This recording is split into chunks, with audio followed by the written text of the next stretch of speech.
"Engage the beam," Chief Engineer Davies shouted from the planet's surface, and Captain Morrison hesitated for just a second, because this was the first test of what would become a very powerful system. 3 months earlier, the Frontier Council had approved Project Helios. The outer colonies were struggling, too far from established trade routes, too expensive to ship fuel cells, too isolated to maintain reliable power grids.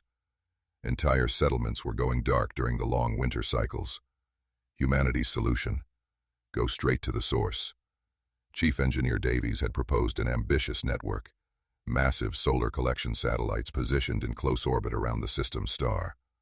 These would harvest raw solar energy at unprecedented levels, then beam it to relay satellites orbiting the frontier planet, New Cascadia.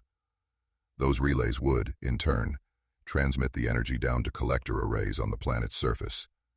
Clean, efficient, unlimited power for colonies that desperately needed it. The engineering challenges had been immense. The collection satellites had to withstand temperatures that would vaporize most known materials. The relay system required pinpoint accuracy to avoid scattering lethal amounts of radiation across space. And the ground collectors needed to handle energy outputs that made fusion reactors look like birthday candles. But they'd done it. 6 collection satellites now orbited the sun, their massive arrays drinking in stellar fire. A dozen relay satellites hung in perfect formation above New Cascadia. And on the planet's surface, in a carefully cleared zone 50 kilometers from the nearest settlement, Chief Engineer Davies stood beside the first receiver array. Captain Morrison watched from the bridge of the orbital command ship, her fingers hovering over the activation controls. On her screen, she could see Davies and his team in their protective suits, standing at what they'd calculated was a safe distance. Calculated, probably safe.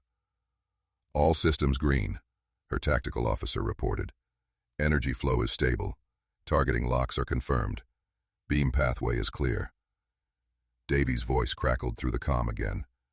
"Captain, we're ready down here. New Cascadia's power grid is standing by. 20,000 colonists are about to get the lights turned back on."